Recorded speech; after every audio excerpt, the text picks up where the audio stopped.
Hello students, welcome to my channel G PAT preparation. So students, आज की video में हम अपने फार्माकोलॉजी 1 के जो हमने जनरल फार्माकोलॉजी चैप्टर स्टार्ट किया था उसके सेकंड पार्ट को लेके आए हैं, जिसमें हम पढ़ेंगे सोर्सेज ऑफ ड्रग्स के बारे में and route of drug administration के बारे में। तो सबसे पहले हम देखते हैं सोर्सेज ऑफ ड्रग्स।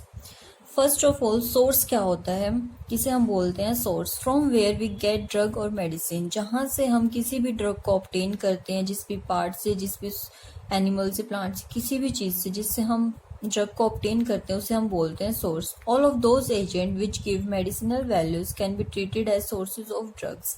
कोई भी एजेंट जो हमें मेडिसिनल और थेरेप्यूटिक वैल्यू देगा, किसी भी डिजीज या डिसऑर्डर को ठीक करने में हेल्प करेगा, उसे हम बोलते हैं ड्रग, सोर्स ऑफ ड्रग।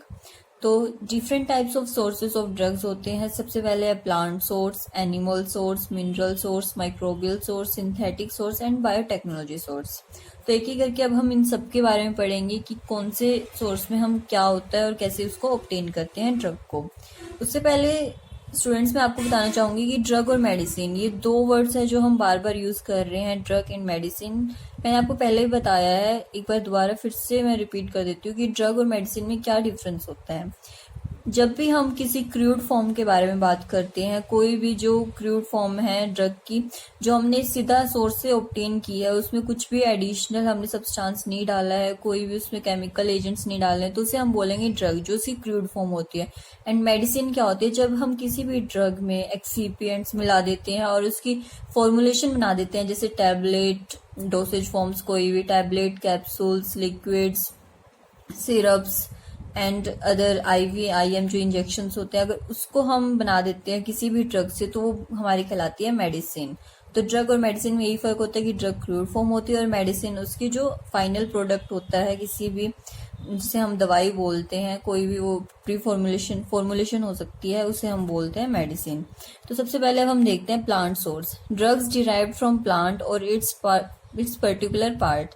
जब किसी भी ड्रग को हम किसी भी प्लांट से या फिर उसके किसी भी एक पार्ट से डिराइव करते हैं, उसे हम बोलते हैं कि ये ड्रग का प्लांट सोर्स है। तो हम प्लांट के डिफरेंट पार्ट से डिफरेंट जो हमारी मेडिसिन है उनको डिराइव करते हैं। जैसे हम रूट से हमारा शतावरी बनता है। शतावरी एक काफी यूजफुल मेडिसिन है जो regenerative and as a tonic हमें यूज करते हैं।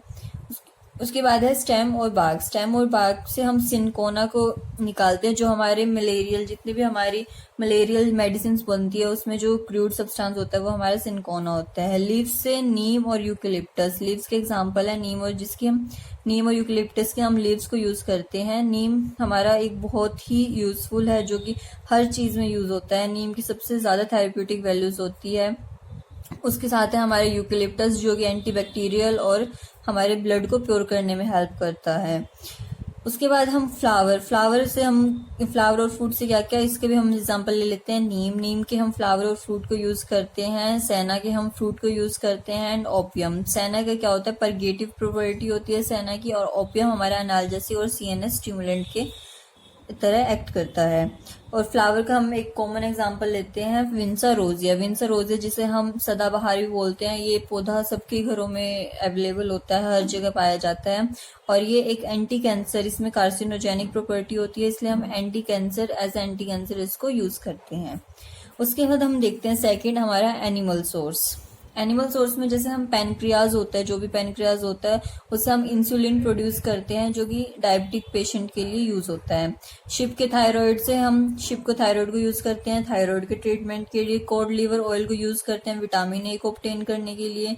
ब्लड को यूज करते हैं हम डिफरेंट वैक्सीन बनाने के लिए। ब्लड के जो सीरम होता है हम उसको यूज करते हैं वैक्सीन की फॉर्मेशन करने के लिए, ताकि हम उसका प्रिवेंशन कर सके, किसी भी डिजीज और डिसऑर्डर को प्रिवेंट कर सके, होने से पहले उसको होने से रोक सके। उसके बाद बोन से हम निकालते हैं कैल्शियम और जेलेटिन है जो हमारा जिसके हम कैप्सूल्स बनाते हैं, सॉफ्ट कैप्सूल्स, हार्ड कैप्सूल्स, जो जेलेटिन से बने होते हैं, और वो किससे ऑब्टेन होता है, बोन से हमारे कैल्शियम और जेलेटिन ऑब्टेन होता है। सो नेक्स्ट हम देखते हैं हमारा मिनरल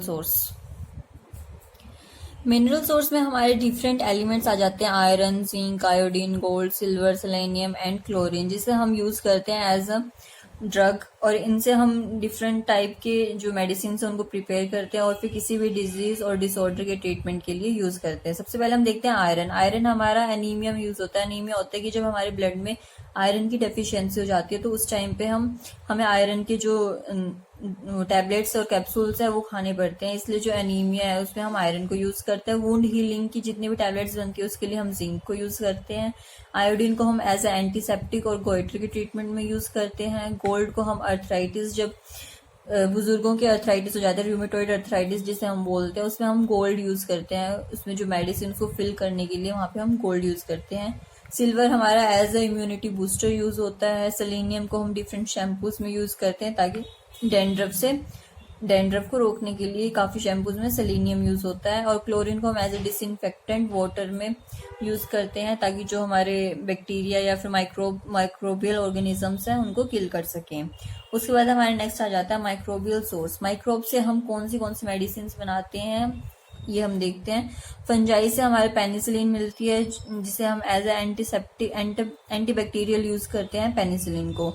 उसके बाद लैक्टोबैसिलस हमारा जो एंजाइम होता है उसे हम यूज करते हैं मिल्क टू कर्ड की फॉर्मेशन के लिए। ये काफी इंपॉर्टेंट एंड कॉमनली यूज होने वाला एंजाइम है, इसके बारे में सबको पता होगा, लैक्टोबैसिलस। उसके बाद स्ट्रेप्टोमाइसिन और जेंटोमाइसिन, ये भी हमारे काफी सारे एंजाइम्स हैं जो कि हम यूज करते हैं किसी भी डिजीज और डिसऑर्डर के ट्रीटमेंट के लिए।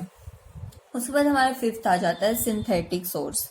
सिंथेटिक सोर्स क्या होता है? जब भी हम किसी भी ड्रग, क्रूड ड्रग के साथ केमिकल्स को ऐड कर देते हैं तो उसे हम बोलते हैं सिंथेटिक सोर्स। केमिकल्स हमारे डिफरेंट टाइप के केमिकल्स हो सकते हैं जिसमें इमेटिन, बिस्मथ, ये सब आ जाते हैं। और भी काफी एग्जाम्पल होते हैं। अगर हम उसको उसके साथ मिला देते हैं तो जो हमारी मेडिसिन ऑब्टेन होती है उसे हम बोलते हैं सिंथेटिक सोर्स। उसके बाद है बायोटेक्नोलॉजी। बायोटेक्नोलॉजी मतलब है bio organism combines with technology to form drug. जब भी हम किसी लिविंग ऑर्गेनिज्म को साथ में टेक्नोलॉजी, हमारी जो भी साइंस की जो टेक्नोलॉजी है उसको यूज करके अगर हम उसमें कुछ भी चेंज कर देते हैं, कोई भी ड्रग का फॉर्मेशन कर देते हैं तो उसे हम बोलते हैं बायोटेक्नोलॉजी सोर्स। इसमें हमारे एग्जांपल आ जाते हैं recombinant DNA technology. Recombinant DNA technology जिसमें हम डीएनए का जो एक स्ट्रैंड है उसको हम किसी भी होस्ट में डाल के उसका मल्टीप्लिकेशन करा के वैसे ही हम कॉपी बना लेते हैं, जिसे हम बोलते हैं रिकॉम्बिनेंट डीएनए टेक्नोलॉजी। और genetic engineering, change in DNA sequence, हम किसी भी डीएनए को चेंज कर सकते हैं अपनी नीड्स के अकॉर्डिंग और उसके जो भी यूजफुल सब्सटेंस उसमें उसको हम मल्टीप्लाई करके काफी सारे जीन्स बना सकते हैं और उसको डिफरेंट ऑर्गेनिजम्स में और डिफरेंट डिजीज और डिसऑर्डर्स को ठीक करने में हेल्प कर सकते हैं। जैसे हमारे इकोलाई बैक्टीरिया, उसमें हमने कोई भी जीन ऑफ इंटरेस्ट डाला, फिर उसको हमने होस्ट सेल में डाला जिसकी वजह से वो मल्टीप्लाई करेगा और जो हमारा जीन ऑफ इंटरेस्ट था उसके सेवरल कॉपीज बन जाएगी जिसको हम किसी भी डिजीज और डिसऑर्डर के ट्रीटमेंट में यूज कर सकते हैं। सो नेक्स्ट हम देखते हैं अब route of drug administration. Route of drug administration क्या होता है? द पाथ और way by which drug moves and give its pharmacological action. इसका मतलब होता है कि हम ड्रग और मेडिसिन को किस पाथ से हम अपनी बॉडी के अंदर इनटेक करते हैं ताकि वो अपना फार्माकोलॉजिकल एक्शन है जो वो शो कर सके। तो सबसे पहले ये काफी सारे जो हमारे रूट्स है वो डिपेंड करता है कि हम कौन से रूट को सिलेक्ट करेंगे। उसके लिए काफी सारे हमारे प्रोसेसेस होते हैं जिनको हम देखते हैं, फिजिकल केमिकल प्रॉपर्टीज होती है, डिजायर्ड एक्शन होते हैं, इन सब चीजों को देखते हैं हम, तब जाके हम सिलेक्ट करते हैं कि हाँ ये वाली मेडिसिन है किस रूट से जानी चाहिए, किसको जानी चाहिए, सब कुछ हम सिलेक्शन करते हैं। तो हम देख लेते हैं वो किस किस बेसिस पे होता है। सबसे पहले आता है हमारा फिजिकल और केमिकल प्रॉपर्टीज ऑफ ड्रग। सबसे पहले हम देखते हैं कि उसकी फिजिकल और केमिकल प्रॉपर्टीज क्या है, कि वो सॉलिड फॉर्म में है, लिक्विड फॉर्म में है या गैस फॉर्म में है। अगर वो सॉलिड फॉर्म में है तो ऑब्वियसली जो हमारे बच्चे होते हैं या फिर जो बहुत ज्यादा बूढ़े बुजुर्ग होते हैं उनको हम उस फॉर्म में नहीं दे सकते, उनके लिए वो सुटेबल नहीं रहेगा, तो इसलिए हम उन्हें लिक्विड की फॉर्म में देते हैं। और अगर हमें नेसल पैसेज में देना है, नेसल में कोई या फिर लंग्स में हमारी कोई दिक्कत हो तो वो हम उसे गैस की फॉर्म में देंगे, क्योंकि गैस हम इनहेल करते हैं जो लंग्स तक जाती है। तो ये डिफरेंट टाइप्स के हमारे वो होते हैं, केमिकल और फिजिकल प्रॉपर्टीज होते हैं, जिसके हिसाब से हम देखते हैं कि कौन से ड्रग को किस रूट से देना है। उसके बाद है साइट ऑफ डिजायर्ड एक्शन, कि हमें जो ड्रग है उसका एक्शन कौन सी साइट पे चाहिए। वो लोकलाइज्ड यानी किसी एक पर्टिकुलर प्लेस पे होना चाहिए, जनरलाइज्ड पूरी बॉडी में होना चाहिए। अगर वो लोकलाइज्ड एक्शन शो करना है तो उसे हम उसे हम स्किन पे यूज करेंगे, या फिर जहाँ पे हमारी स्किन में कोई भी डिजीज है या फिर कोई भी कट लग गया उसके ऊपर हम लोग यूज करेंगे तो वो लोकलाइज्ड एक्शन होएगा, जिसके लिए हम क्रीम्स और ऑइंटमेंट्स यूज करते हैं। और अगर हमारी जनरलाइज्ड एक्शन हमें पूरी बॉडी में चाहिए तो हम उसे ड्रग की फॉर्म में या फिर सिरप की फॉर्म में देंगे। Rate and extent of absorption of drug, कि हमें कितने रेट में और कितने एक्सटेंट, मतलब कि किस रेट से जल्दी हमें उसका एक्शन चाहिए या फिर उसका एक्शन लेट चाहिए, या फिर हमें उसको कितनी अमाउंट में देना है, ये सब कुछ देखते हुए हम सिलेक्ट करते हैं कि हमें कौन सी रूट से देना है। उसकी बायोअवेलेबिलिटी, क्योंकि जब भी हम किसी भी सॉलिड फॉर्म को देते हैं तो हमारा सबसे पहले गैस्ट्रिक इंटेस्टाइनल से होते हुए, स्टमक से होते हुए हमारे लीवर में, हमारे इंटेस्टाइन में जाता है, वहां पे एब्जॉर्ब होता है और उसके बाद मेटाबॉलिज्म के लिए वो लीवर में जाता है, जहाँ पे उसे फर्स्ट पास मेटाबॉलिज्म से गुजरना पड़ता है। उसकी वजह से जो बायोअवेलेबिलिटी है उस ड्रग की वो काफी कम हो जाती है, क्योंकि उसे डिफरेंट डिफरेंट पाथ से होके जाना पड़ता है, इसलिए उसकी बायोअवेलेबिलिटी काफी कम हो जाती है। इसलिए हम प्रेफर करते हैं कि जिसकी हमें बायोअवेलेबिलिटी ज्यादा चाहिए होती है उसे हम आईवी की फॉर्म में दे, ताकि जो सीधा ब्लड में जाके हमारा एक्शन शो करे। जिसकी माना गया है कि जो आईवी होता है उसकी जो बायोअवेलेबिलिटी होती है वो 100% बायोअवेलेबिलिटी होती है एज कम्पेयर टू सॉलिड और ओरल डोसेज फॉर्म्स। उसके बाद हम देखते हैं metabolism of drug. Metabolism of drug की हमें जो मेटाबॉलिज्म है ड्रग का वो कहाँ पे करवाना है। अगर उसका मेटाबॉलिज्म लीवर में होना है तो उसे ऑब्वियसली बात है कि फर्स्ट पास मेटाबॉलिज्म से होके जाना पड़ेगा, और जिसकी वजह से उसकी बायोअवेलेबिलिटी कम हो जाएगी, तो हम इसे ओरल और सॉलिड फॉर्म में दे सकते हैं। अगर हमें बाईपास होके करना है, सीधा हमें आईवी से सीधा इंसर्ट करके हमें ब्लड में भेजना, उसे हम बोलेंगे बाईपास। कि हमने जो बड़े वाला रास्ता था उसको कट करके हमने छोटे रूट से दिया, सीधा हमने आईवी के थ्रू ब्लड में पहुंचा दिया उसे, तो इसे हम बोलेंगे बाईपास। तो इस पे भी डिपेंड करता है कि हमें कौन सी रूट से देना है। उसके बाद रैपिडिटी ऑफ रिस्पॉन्स। अगर हमें रिस्पॉन्स बहुत ज्यादा जल्दी चाहिए, अगर कोई एकदम से एक्सीडेंट हो गया, किसी का बहुत ज्यादा ब्लड लॉस हो रहा है, या फिर किसी को कुछ भी स्नेक बाइट कर गया या ऐसा हो गया, तो कि हमें रैपिड एकदम ऑनसेट ऑफ एक्शन चाहिए, तो उस केस में हम आईवी या फिर आईएम को चूज करते हैं, ताकि हमारा जो ऑनसेट ऑफ एक्शन है वो बहुत ज्यादा रैपिड हो सके। बट अगर हमें ये है कि नॉर्मल फीवर है, हेडेक है, नॉर्मल कोई भी डिजीज है जिसको हम धीरे धीरे क्योर कर सकते हैं, तो उस केस में हमें सॉलिड या फिर ओरल रूट को हम प्रेफर करते हैं। उसके बाद है condition of patient. Condition of patient पे भी काफी डिपेंड करता है कि हमें कौन सी रूट ऑफ ड्रग एडमिनिस्ट्रेशन को सिलेक्ट करना है। जैसे अगर किसी भी पेशेंट को वॉमिटिंग हो रही है तो हम उसे ओरल रूट से कोई भी मेडिसिन नहीं दे सकते, क्योंकि वो वॉमिट आउट कर देगा उसको, इसलिए उसे हम आईएम आईवी इन पैसेज से देनी पड़ेगी। और अगर कोई अनकॉन्शियस है जिससे मतलब कोई भी पता नहीं है उसे किसी भी चीज का, तो उस केस में हमें सॉलिड फॉर्म में नहीं दे सकते, क्योंकि वो अपना माउथ नहीं खोलेगा, तो इस केस में भी हमें आईवी और आईएम का यूज करना पड़ता है।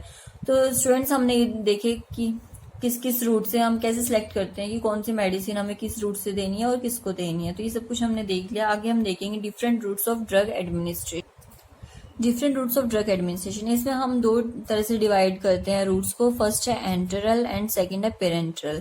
एंटरल होता है जिसमें हमारा जो ड्रग है उसको थ्रू इंटेस्टाइन पास होना होता है, इंटेस्टाइन में हमारा एक्शन शो करना होता है, जिसके हमारे आगे आ जाते हैं ओरल रूट्स। जितने भी ओरल रूट्स होते हैं जिसमें टैबलेट्स, कैप्सूल, सिरप आ जाते हैं, उनको इंटेस्टाइन से क्रॉस होके जाना पड़ता है, इसलिए वो एंटरल टाइप के हो गए। एंड पेरेंटरल मतलब पार प्लस एंटरल। पार का मतलब होता है बियॉन्ड और एंटरल मतलब इनसाइड इंटेस्टाइन, बियॉन्ड इंटेस्टाइन और अदर देन इंटेस्टाइन। अगर उन्हें उनका जो रूट होएगा वो अदर देन इंटेस्टाइन होएगा तो हम उसे बोलेंगे parental route of drug administration. इसमें पेरेंटल में हमारे काफी सारे रूट्स आ जाते हैं। जैसे सबसे पहले है सबलिंगुअल रूट। सबलिंगुअल रूट होता है जिसमें हम टंग के नीचे किसी भी ड्रग को टंग के नीचे रख के और उसका एक्शन शो करते हैं।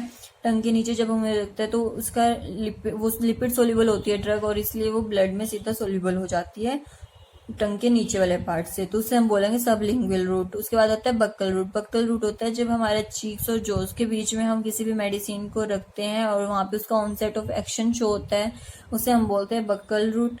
रेक्टल रूट जब हम रेक्टस के थ्रू हमारी किसी भी ड्रग को इंसर्ट करते हैं उसे हम बोलेंगे रेक्टल रूट, जिसके एग्जाम्पल्स हैं हमारे डायजीपाम, पैरासीटामोल एंड एंडोमेथासिन। उसके बाद फोर्थ है हमारा सबक्यूटेनियस। जब हम स्किन की लेयर के नीचे किसी भी मेडिसिन को इंसर्ट करते हैं थ्रू इंजेक्शंस तो उसे हम बोलते हैं सबक्यूटेनियस रूट। इसमें हमारे जो इंसुलिन और हेपारिन के जो इंजेक्शंस होते हैं वो हमारे सबक्यूटेनियस लगते हैं। तो ये भी हमारा एक type of route of drug administration हो गया। उसके बाद हम नेक्स्ट देखते हैं इनहेलेशनल टाइप के जो हमारे रूट्स हैं उसके हम तब यूज करते हैं जब हमें उसका जो एक्शन है वो लंग्स में चाहिए होता है, ब्रीदिंग में जब हमें कोई प्रॉब्लम होती है, या फिर हमारे काफी एनेस्थेटिक्स, जनरल एनेस्थेटिक्स है जो हम इनहेल करके उसको यूज करते हैं। और इनहेलर्स जो हमारे अस्थमा में जो इनहेलर्स यूज होते हैं उसे भी हम एज इनहेलेशनल यूज करते हैं, जो कि वोलेटाइल होते हैं और हमारे सीधा लंग्स तक जाते हैं। उसके बाद आता है हमारा नेजल रूट होता है जिसे हम through nose in the form of droplets use करते हैं, in the form of droplets उसको इनटेक करते हैं। इसमें हमारे एग्जांपल आ जाते हैं GnRH एंटागोनिस्ट और नेबुलाइजर्स। उसके बाद नेक्स्ट है हमारा IM इंट्रामस्कुलर मतलब जिसे हम डेल्टॉइड्स और ट्राइसेप्स हमारे मसल्स के अंदर इंसर्ट करते हैं थ्रू इंजेक्शन, उन्हें हम बोलते हैं इंट्रामस्कुलर। इसका रूट भी जो होता है वो सीधा ब्लड में होता है थ्रू मसल्स, हमें कोई भी इंटेस्टाइन को क्रॉस नहीं करना पड़ता, इसलिए हम इन्हें पेरेंट्रल में पढ़ रहे हैं। उसके बाद है हमारा IV इंट्रावीनस हमारा होता है सुपरफिशियल जो हमारे ब्लड वेसल्स होते हैं, जो भी हमारे मेनली नॉर्मली जो भी इंजेक्शंस लगते हैं वो इंट्रावीनस लगते हैं, तो इन्हें हम डायरेक्ट ब्लड में वेसल्स में हमारे जाते हैं, इसलिए ये बायोअवेलेबिलिटी इनकी होती है सबसे ज्यादा 100% बायोअवेलेबिलिटी इनकी जो है वो मानी जाती है इंट्रावीनस की। उसके बाद है हमारा इंट्रा आर्टिकुलर जो हमारे इंजेक्शंस होते हैं वो डायरेक्टली जॉइंट्स के अंदर रखते हैं और ये मेनली रूमेटॉइड आर्थराइटिस के डिजीज को ठीक करने में हेल्प करते हैं। इंट्रा आर्टिकुलर सीधा हमारे जो जॉइंट्स होते हैं घुटनों में वहां पे इंसर्ट किया जाता है। उसके बाद हमारे 10th है इंट्रापेरिटोनियल जो हमारे पेरिटोनियल कैविटी में इंजेक्शंस लगते हैं उन्हें बोलते हैं हम इंट्रापेरिटोनियल। इंट्रामेडुलरी हमारा इनटू बोन मैरो में जो भी इंजेक्शंस या फिर जो भी मेडिसिन हम बोन मैरो के लिए यूज करते हैं उन्हें हम बोलते हैं इंट्रामेडुलरी। उसके बाद हमारा लास्ट है इंट्राथीकल होता है स्पाइनल फ्लूइड में। जब भी हम कोई भी ऑपरेशन करते हैं तो उसके लिए हम स्पाइनल एनेस्थीसिया देते हैं उसको पेशेंट को बेहोश करने के लिए, ताकि उसको पेन का जो उसको अनुभव है वो ना हो, इसलिए हम स्पाइनल एनेस्थीसिया यूज करते हैं। तो इसे हम इंट्राथीकल कैटेगरी में पढ़ेंगे। और CNS के जितने भी इन्फेक्शन होते हैं उसमें भी हम मोस्टली इंट्राथीकल को यूज करते हैं, जिसमें हम जो हमारे स्पाइनल कॉर्ड में जो स्पाइनल फ्लूइड होता है उसके अंदर हम जो मेडिसिन है उसको इंसर्ट करते हैं थ्रू इंजेक्शंस। सो स्टूडेंट्स, आज के हमने इस लेक्चर में पढ़ा है कि हमारे कौन से रूट ऑफ ड्रग एडमिनिस्ट्रेशन होते हैं और क्या क्या हमारे सोर्सेज ऑफ ड्रग्स होते हैं। सो ये नेक्स्ट हमारा सेकंड पार्ट था इस चैप्टर का। नेक्स्ट पार्ट में हम अगले डिफरेंट टॉपिक्स पढ़ेंगे इस चैप्टर का, वो भी जल्दी आएगा। तो प्लीज आप इस चैनल को सब्सक्राइब कर दीजिए और इस चैनल से जुड़े रहिए एंड प्लीज वीडियो को लाइक एंड शेयर कर दीजिए। So thank you students.